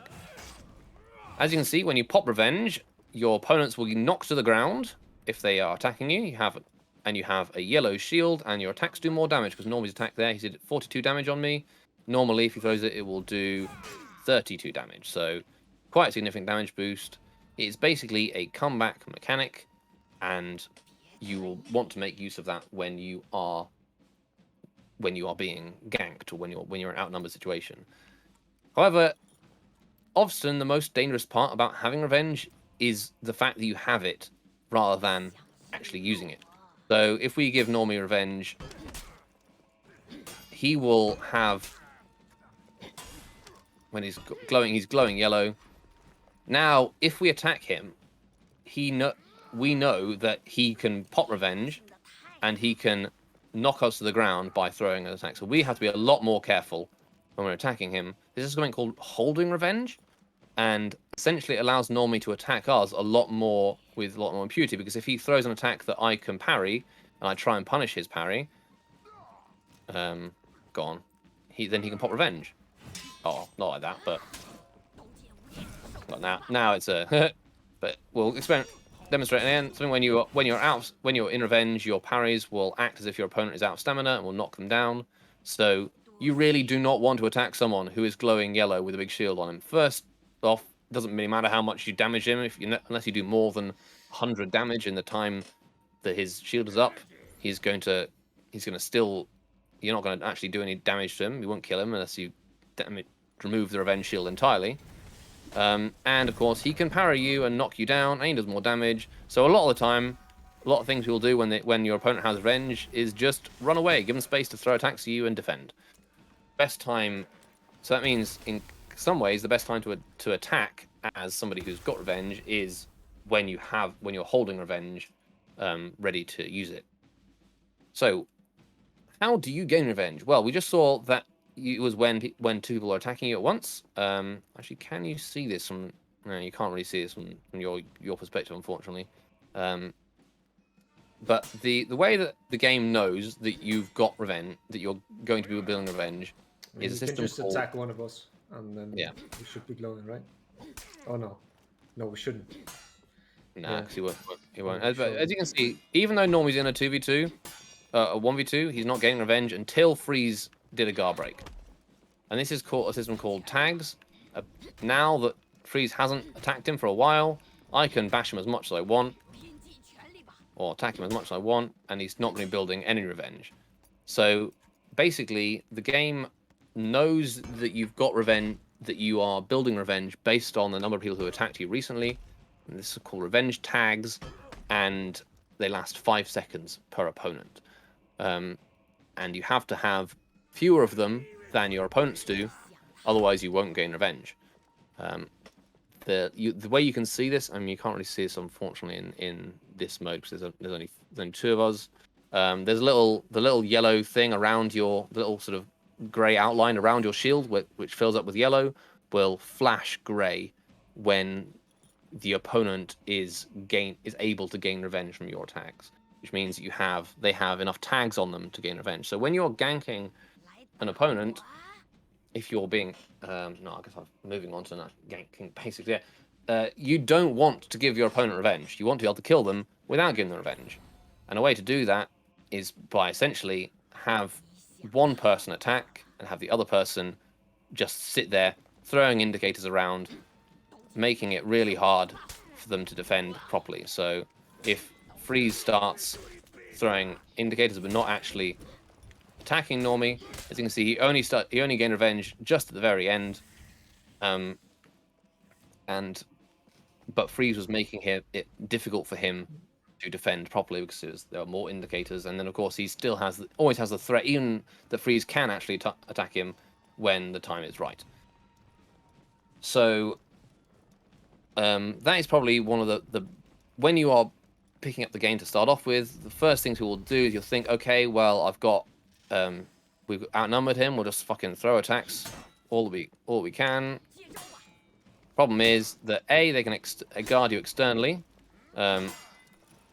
B, they're going to get revenge, and C, that's really bad for you. Sorry, I'm getting tired myself now, so you do really want to be careful about giving your opponent revenge. When that means when is the right time to attack your opponent? Well, I said, if you are a new player, one of the things and you don't know who you're playing with, something you can do is, like I said, feint attacks, don't tag, be a threat without hitting the opponent and let them 1v1 appropriately, and so that they are damaging them with the benefit of you being there without feeling revenge.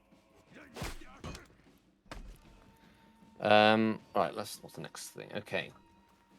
So we've now moved on from what to do when you are being ganked, which is essentially defend until you get revenge. Something you can do is obviously because your opponents aren't going to try, well, might not try and tag you, is that you can attack them both and try and get them to counterattack. So if I try and go for a parry, well, now Normie's got a tag from me because he's been hit by me. Yeah, sometimes you call that playing a babysitter ganks, and there's some characters which are very effective at doing that. Characters with full blocks can sit in their full block and then be able to counter your, as you can see, Normie then through Unblockable, or he can do something like, if he goes for a feint to guard break on freeze, then I will want to protect freeze, so I will have to attack Normie to stop him being that, and then as you can see, then he's able to then pop revenge and knock me over. So that leads on to the next thing, which is what to do when you are in a team fight and when you're ganking, is add damage appropriately. So, is to protect your allies. So Freeze was about to get punished with a guard break. I went in. I had more health at the time, so I could afford to protect him by interrupting Normie's punish. And that basically is another good strategy when you're outnumbering somebody. Freeze is gonna 1v1 Normie, and I'm gonna just be in the back, throwing unblockable signs, making it Normie's life difficult. But when Normie got a parry on Freeze, I'm gonna let it go because Freeze needed to be protected then. So normally, a lot of players, they will go for a punish as soon as they get an opportunity to do so. And now we've got to be very careful because Normie has got full revenge. We're going to wait now for the tags, and then boop, I saw an opportunity and went for one after the tags had timed out. So this is working out way too well. Should have all ended catastrophically. Well, Normie's a very, very his character Jade is very good at anti-ganking, so and I'm kind of a little bit all over the place, so apologies for that. But yeah, you want to be looking at. I think this is probably the thing that players find the hardest when they start in this game is thinking about their teammates, because a lot of the time, if you're not communicating with your teammates, obviously it's great if you can be in a voice call with your teammates. It's so much easier. But if you're not, you have to kind of essentially make predictions on what your teammate's going to be doing as well as your opponents. So you said it's one of the things that new players struggle with, but I think it's something everybody struggles with. Knowing when you can press that button, knowing when to trust your teammate, knowing when you can't trust them, knowing when you are the one that needs to set up for your teammate. I think it's something that takes a lot of practice, and I think a lot of people don't even think about it. Yeah, it's like, we're outnumbering them now. We need to add damage. And no, that's not it. Learning when you can press the button is probably the hardest thing in this game. Yeah, that's absolutely accurate, and don't expect to be perfect at it straight away. We all mess it up, or we're still learning it thousands of hours in. But I'm trying to just give you the idea that this is something you should be thinking about, I guess, when to do and what to do, and that is probably the biggest hurdle to many players. You don't think about that, and really, I guess if I'm getting at any one particular point, is to think about what you're doing before you do it. I guess that's a fundamental rule of it. But other times you can add damage. Well, obviously you want to add damage to protect your teammates, like we saw when Normie got a light parry and freeze. I came to interrupt him.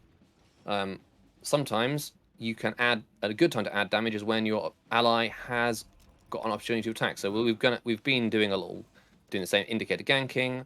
Like, I'm not adding tags or anything.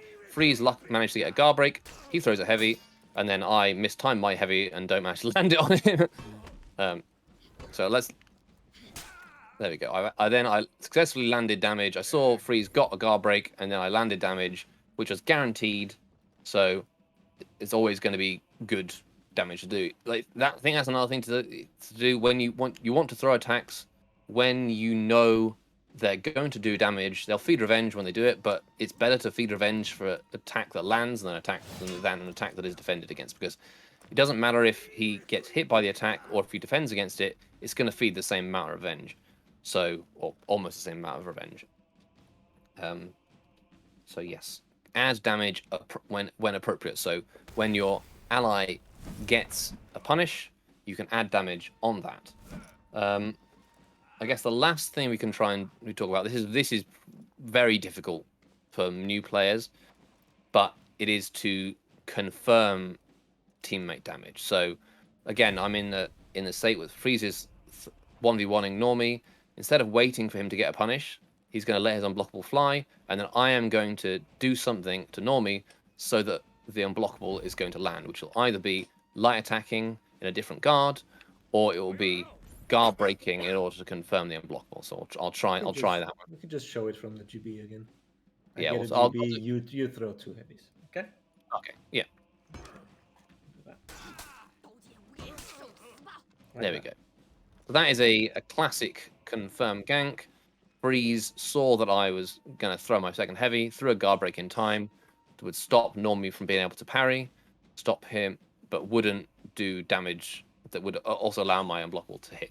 Something to bear in mind is that it's not always easy to confirm damage without making your opponent's damage, making your allies' damage reduced. So if I was to just guard break Normie when Freeze is about to throw an attack. Oh, I was trying to demonstrate guard break damage reduction. Yeah, But I it's thought you'd hit it on the first one, but I yeah. thought Normie would counter guard break, but he didn't. Yeah, it's all right. We'll do an example. I'll just guard break and then you heavy off the counter guard break. All right. So Now watch me hit the perfect timing a couple of times by accident. So I'm going to guard break Normie. Normie's going to counter my guard break. And as you can see, Freeze's attack landed, but it did very much reduced damage, and it still fed a lot of revenge. So when you counter a guard break, you have damage reduction for a short amount of time, and you got to be careful using your damage guard breaks to confirm. The same thing sort of applies on light attacks, but to a lesser extent. So if Freeze is throwing his big unblockable from neutral and I light attack to try and confirm that. Okay, I'm too slow because I'm an umpty. No, you throw the same side. No, I'm just too slow. I thought. All right. Push elbow.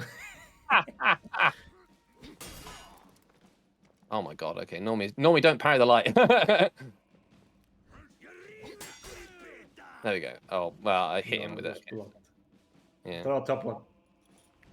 Oh no. Oh, I'm doing a terrible job demonstrating this. You can see that we've practiced this. How many dojos have I done now? Like 50 or so. But well, you can see my light attack did 9 damage there instead of the appropriate amount, which would be 12 damage. If your attack lands when your ally's attack lands, it's going to do slightly less damage. So it's called damage reduction from hit stun. And this is the same way people say that you, oh, I got hit stun to death. Well, actually, that can't happen in this game. If you get your second attack gets damage reduced 25%, and the third attack gets damage reduced 85 or 80%, and it also allows you to dodge and defend immediately afterwards. So there is a limit to how much damage we can apply. We can't just carry on going in a line. Light attack, freeze light attacks, light attack, etc. That's not going to work. You will get damage reduced, and then normally will be able to avoid that. The next thing, I guess, is yeah. So what are you going to do if you are being ganked and you want to attack somebody? Well, we've talked about parries and how parries are a defensive tool against unblockables, but you can only parry attacks that are locked onto you. So a big part of team fighting, probably like the biggest part other than watching out for your allies, is using what's known as external or off-target attacks. So if Normie does his big unblockable attack and I try and parry it, well, it's not actually targeted to me, so I can't parry it, and I'm going to get hit by it. The only thing I can do to defend against it is dodge attack, or just dodge, or at completely the wrong time. Wow, I didn't even dodge that time. Yeah, so when you are being attacked and you're outnumbered, what you want to be trying to do is hit the, as well as hit the people you're targeting, you sometimes want to intentionally miss the people you're targeting and hit the person you're not locked onto with an attack that they can't parry. So Normie has a, like his zone from his Sifu stance is very, very good for this, or that. There we go, I couldn't parry that even if I wanted to. I can use full blocks against them and crushing counters and things like that, but the timing on that can be quite tricky to do, and sometimes you can still carry on chaining afterwards anyway. So off-target attacks that go. The last thing I want to mention is throwing. This is something that players do an awful lot of the time. Normie can come over here and I can demonstrate on him. So actually, no, Freeze can do it. If Freeze gets a guard break normally, he gets a side heavy off it. But if he throws him into a wall, he can land a top heavy for more damage. And it's something called a Wallsplat. Something you can do in all of your punishes. Oi. Waited too long. I guess it was too far away. But something you should be careful of doing that in team fights, because when you throw an opponent, they have a lot of damage reduction on them. Actually, You hit it perfectly. I hit it perfectly. Okay, there we go. All right, I'll try again and not. I'll do a full circle thing. Okay. So you can see then I did 6 damage with my top heavy, which is massively reduced compared to the 24 it normally does. Oh. Just got bumped out of the way then. So when you have an opponent guard broken in a team fight, throwing them is a really bad idea. A, it's easy to be interrupted by an opponent if you're in the middle of a throw. B, it gives your opponent who you are throwing a lot of damage reduction, and they will still get the normal amount of revenge, even if it's damage reduced. And C, you can actually end up getting more damage off if you just did a regular punish and your allies added damage to that punish. So I think that's probably, again, if I wanted like one tip to take away from this bit, don't throw people in team fights unless you're going to be able to throw them off a ledge or into some spikes to get an insta kill, because it's very, very rarely worth going for Wallsplat punishes. Which is something I should have mentioned in the 1v1 thing about wall punishes, but It's fine. yeah, I covered a lot of stuff, and so I forgot about that.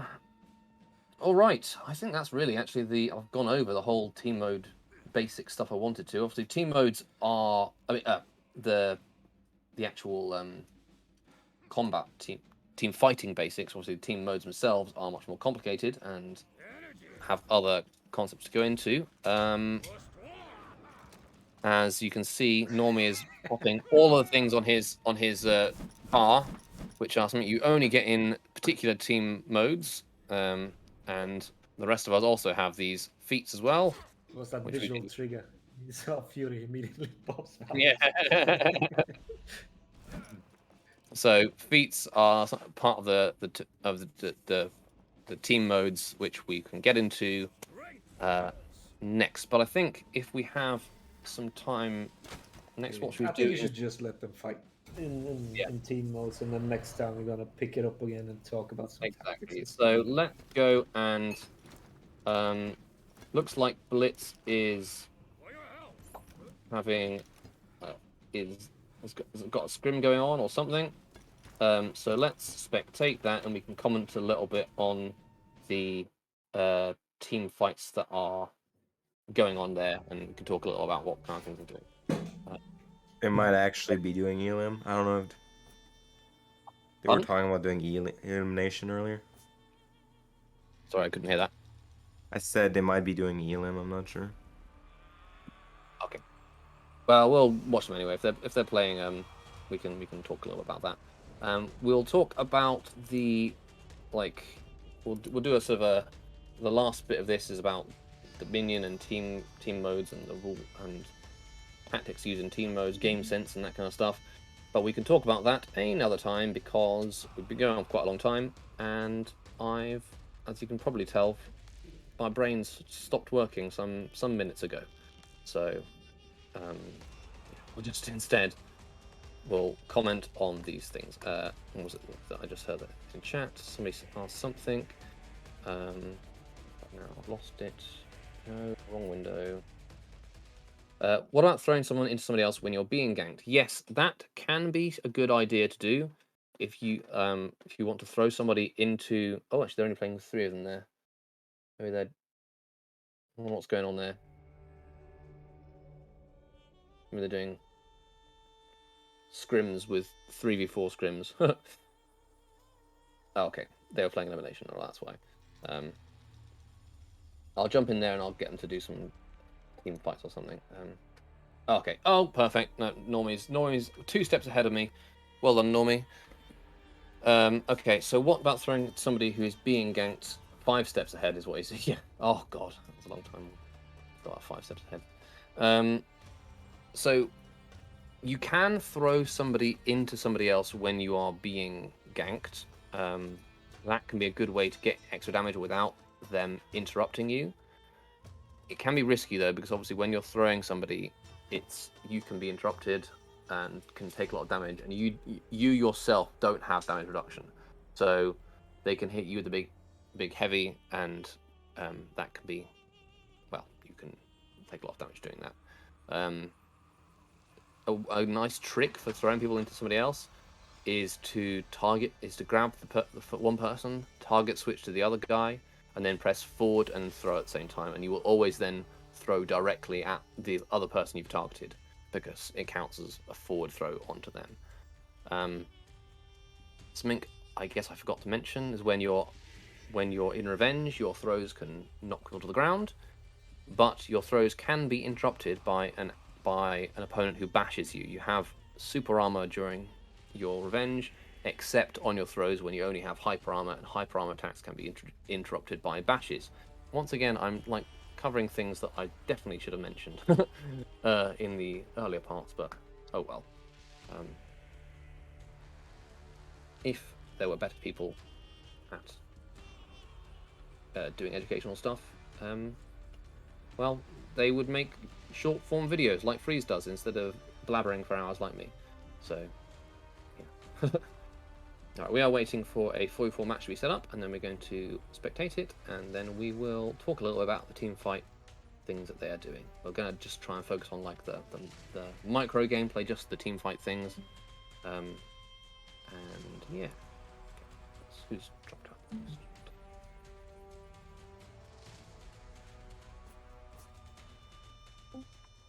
I just said they're getting in a game, loading in and shit. Okay, nice. Okay, they're playing brawls, so it's going to be there won't be any Dominion stuff to worry about. Perfect.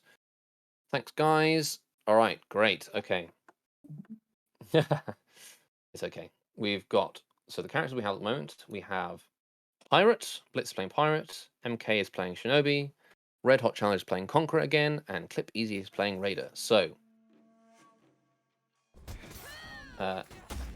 sorry if I'm talking about numbers that make people confusing.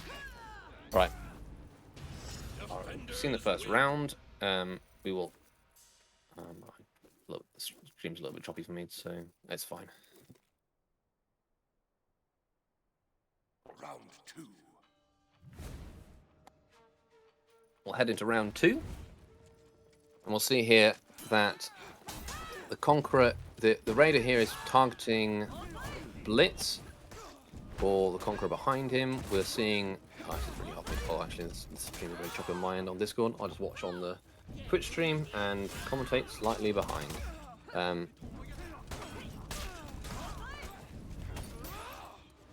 right.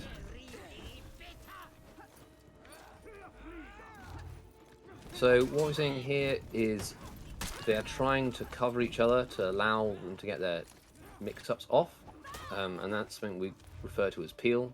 Follow it, looking at the Raider there and using his big hitboxes to try and hit Shinobi and the Pirate at the same time. Now the Shinobi's on his own. They're going to try and gank him. They've got to be careful about feeling revenge. The Raider's at the back. He's throwing attacks to try and give indicators, but it's not. And then let himself get opened up. Now the Shinobi's in a much favorable position. He's in a 1v1. Gets to mix up the Conqueror and actually does kill the Conqueror. So a nice anti-gank there. Back into the next round. Oh, I'm really struggling with this commentary, to be honest. I haven't thought this all through. Alright, pause and start stream to. I mean, it's pretty hard to just Here and then I will. do a play-by-play here. Yeah. It's something I've commented 2Z tournament before, and something you don't really have a whole lot to say because everything's happening at the same time. But you can see the Conq slate trying to pressure either with the Pirate or the Shinobi, and those two are trying to get away from the Conq. So, and the Raider's just waiting for the Conq to bash and get damage off the bash. It's really what they're trying to set up there in those games. Yeah, and it's really hard for the Conqueror to catch the Pirate. As long as the Pirate is not locked onto him. It's really hard for him to catch both of them, to be honest. Yeah. As you can see, the Pirate is using, he's going to be using his dodge attacks to dodge around and put himself to try and hit the opponents with the dodge attacks that aren't locked onto them, which gives them We just saw Blitz here just not being locked onto the Raider, and the Raider just did his mix-up and was just an easy parry because there's only one side he had to cover. Yeah, absolutely. So that's another big. I guess we didn't really mention that, but when you have external guards, it's much easier to defend against certain mix-ups. So you'll any that change sides don't change sides for you because you just block one side and have them completely covered if it's externally. Absolutely. Whereas mix-ups that are different time unblockables are still just as effective, for example. Although something you can do when you are playing characters, you can dodge externally away from them, and then that can put you out of range of their feint to guard break, so that can make some mix-ups not work as well, or be easier to defend against. Oh yeah, whatever you did then really worked. Nice one for me. As you can see here, the Raider managed to isolate the Shinobi and mix them up. Now they're trying to wait. They're waiting for tags to expire. Raider is normally defending against the Raider from distance. Perfect adding of damage there. Well, they did go. The Raider was feinted his guard break to add to hope the Conqueror would add damage, but the Conqueror didn't go throw his finisher. Now There's also something again you do not throw at all, even in the revenge, when somebody with a bash is close to you, because that will get interrupted. So Blitz just did his heavy there. And Exactly. did not go for the bigger punish, which would have been the out of stamina throw. Yeah. I mean, I would say like the general rule for adding damage and guard breaks and ganking. To be honest, it's. I mean, the general rule is the person who hit first normally. You hit first, and then you feint to guard break, and then your opponent who's added damage to the first one gets confirmed by your feint to guard break. But that is so rare to find opponents who will do that properly that it's almost not necessarily worth mentioning as a beginner tips there. Nice, the Shinobi then externally targeting and then switching over to the Conqueror. Conqueror waiting for the right time when Blitz went for a punish on the Raider, and then managed to land his attack when I think the Conqueror is actually doing an alright job at peeling, just by having basically no range and no peel at all. So I'm surprised how often he gets to Conqueror has good peel at short range. It's just about but I mean, is he gonna reach the Pirate unless the Pirate commits? Not really. Yeah. Needs to make a lot of raids to catch them. Yeah. As you can see, the Raider is using his really big hitboxes to try and catch the people, both who are his targets and the external targets. And there you saw that Shinobi was really afraid to peel because he was so low on health. So That's the next thing. You might have the perfect and best heal for all the characters in the game. If you're too scared to do it because your health is too low, what does it do for you? Blitz is one of these players with incredible reactions, so it's really difficult for this Conqueror to mix them up. Yeah. But the heavy feint lights. Okay, just get hit spell. Okay, I was about to say the heavy feint to light that he did, the Conq that he did against the Orochi that we watched before, should not work against Blitz. But I guess neutral lights do. Neutral lights too, yeah. So that's one of these things that often players expect, and this is we talk about knowing your opponent, right? A player like Blitz, who's so good at reacting to regular mix-ups, can often get caught by basic things they don't expect. They don't expect to be trying to react to because their opponents normally would never bother throwing a light attack at them because, well, they know that Blitz is just going to parry it. And then It also doesn't have to be just that, right? Everybody gets hit by everything once in a while. Like the dumbest, slowest stuff. You might get hit by neutral mages, right? Just happens sometimes because it's like your brain is not ready for that stupidity at that moment. So it might happen. That was a very nice gank there at the end. We saw that the pirate confirmed the unblockable for the shinobi with a light attack in the different guard direction, which allowed the shinobi has a pinning move there, which you can add damage onto, and the pirate did so. So very nicely done by Blitz. And both players have the trust for it to happen. Yeah, absolutely. That's something I wanted that I would cover at the end. That it is really good to play with a group of players who are communicating compared to just playing with randoms. And I guess that's another message for new players. If you want to find places to play with people, I would recommend finding communities like the dojo that we're in. The main Reddit server has a lot of people always playing there. You know, people you meet in game. I have made friends and play with people who I've met in game and just messed around with, and then played team modes with them. It's just much better. Don't be afraid to make the first move, as it were, and get talking to somebody and then play with them, because obviously that's way better at doing things. And with all of that said, it's been 2 hours. Clearly my brain stopped working a few hours ago. So maybe we should probably call it there. We'll try and do another dojo about team fight, like the very basics of Dominion and mistakes people make in Dominion and what not to do, and what to do sometime soon. Maybe next week, not Saturday, because I'm pretty busy. We'll see. It will be a short one because there won't be quite as much to cover then. So yeah, I would say thank you very much for watching. I'm just gonna check these messages, make sure they're nothing relevant. Yeah, it's all good. You can't let it go. No, I'm really bad at ending streams. If you can't watch the dojo, that's one of the things you will find out. Is I just cannot end a stream. I don't know how to do it. I'm not this with phone calls as well. I'll just blabber and blabber and blabber for hours after I've finished talking. Pretty good though. So thank you much for watching. Come along to the next dojo we do. We'll announce it on the announcements channels. So keep notifications on. On Hope it was Twitter helpful. and everywhere. Everywhere Yeah. I can imagine. Maybe even send a plane in the sky. And right Yeah, above your home. Skyride. Just keep Relate. it. Yeah. And if you want to watch this, I know we covered a lot of stuff today, but if you want to watch it back, we have a YouTube channel where we put the VODs of things on. We have a YouTube command. Fucking hell, we don't.